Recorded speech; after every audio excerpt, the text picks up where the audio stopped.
সেনাপ্রধানের কাছে এখন সকল দায়িত্ব। কবে খুলবে স্কুল কলেজ? সেনাপ্রধান এই বিষয়ে জানালো যে আমাদের ইতিমধ্যেই স্কুল কলেজ ভার্সিটি সকল কার্যক্রম শুরু হয়ে গেছে, শুধু পরীক্ষাটি অনুষ্ঠিত হওয়া বাকি। তো ইতিমধ্যে আমাদের এলাকায় প্রাথমিক বিদ্যালয়, ক্যাডেট স্কুল সকল প্রতিষ্ঠান খুলে দেওয়া হয়েছে, কিন্তু দেশের মহামারীর ভিতরেও ক্যাডেট স্কুলগুলো খুলতে পারছিল না। তো আরেকটি বিষয় হচ্ছে কবে খুলবে স্কুল কলেজ।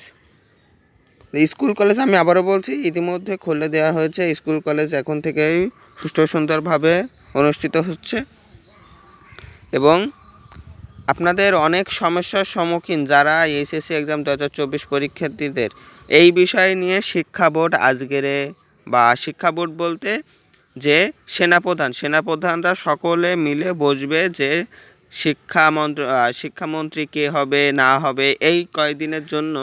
এখন দেশের নতুন সরকার অনুষ্ঠিত না হওয়া পর্যন্ত সেনাপ্রধানের কাছে সকল দায়িত্ব।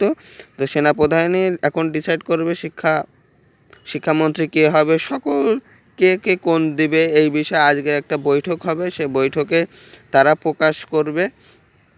তো আপনাদের যারা এইচএসসি এক্সাম বা একাদশ শ্রেণীর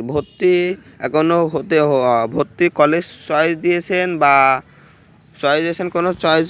কোনো কলেজে করেনি, কিন্তু তাদের জন্য কোনো সমস্যা নাই, কারণ তাদের যে আবেদনটা করা ছিল ওই সকল আবেদন বা সকল কার্যক্রম এখন র্যাবের বা সেনাবাহিনীর কাছে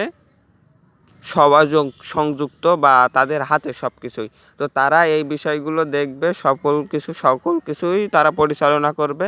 তো যারা একাদশ শ্রেণী এখনও কলেজে ভর্তি হতে পারেননি তাদের জন্য কোনো দুঃসংবাদ নেই, তাদের আরো সুসংবাদ। তো আমরা ছাত্রছাত্রীদের একটা সুযোগ দেওয়া হয়েছে, যাদের আমরা এখন স্বাধীন কলেজে ভর্তি হতে পারেনি তারাই শুধু পরীক্ষা বা এক কথায় তারাই কলেজে ভর্তি হতে পারছে, তাও কার্যালয়ে শিক্ষা বোর্ড বলতে এখন সেনাপ্রধান। তো এটা আমারও নিউজ শুধু অনলাইনের মাধ্যমে আবেদন করতে পারছে, এখন তারাই পাশে থাকা বেল আইকনটি বাজিয়ে রাখুন। আমরা শুধু অনলাইনের মাধ্যমে কোনো কাগজপত্র জমা দিতে পারছে না, কাগজপত্র জমা এই পর্যন্ত শেষ করছি। আমাদের চ্যানেলটি সাবস্ক্রাইব করে রাখুন। যখন সকল কার্যালয় বা শিক্ষা প্রতিষ্ঠান খোলা থাকবে, আবার আগের মতো খোলা বা প্রতিষ্ঠিত হবে বা সুযোগ হয়ে যাবে, তখনই তাদের সকল কাগজপত্র কলেজে জমা দিতে হবে।